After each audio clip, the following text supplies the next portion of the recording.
అందరికీ నమస్కారం. Welcome to middle class family style. పల్లెటూరు స్టైల్ చేపల పులుసు ఎలా ప్రిపేర్ చేసుకోవాలో ఈ వీడియోలో చూద్దాం.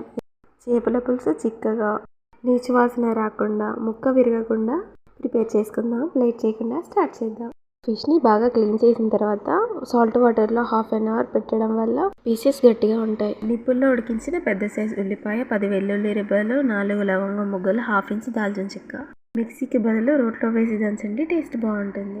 ఇప్పుడు స్టవ్ ఆన్ చేసి కడాయి పెట్టి అందులో ఆయిల్ వేసి ఆయిల్ హీట్ అయ్యాక 4 లవంగ ముగ్గలు, 1 ఇంచ్ దాల్చిన చెక్క, అవి వేగాక 1 కప్ తరిగిన ఆనియన్స్, అలాగే 5-6 పచ్చిమిర్చి కట్ చేసుకొని వేసి గోల్డెన్ బ్రౌన్ వచ్చేంత వరకు వేయించుకోవాలి.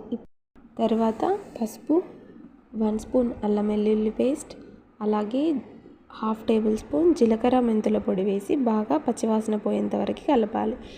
ఇప్పుడు ఫిష్ పీసెస్ అన్నీ ఇందులో వేయాలి.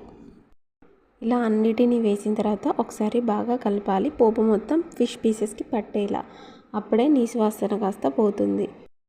అలా ఒక 2 మినిట్స్ ఫ్రై అయిన తర్వాత మన టేస్ట్కి సరిపడా చింతపండు రసాన్ని యాడ్ చేయాలి. అలాగే ముందుగా రోట్లో దంచిన మిశ్రమాన్ని కూడా వేసి అలా కలపాలి.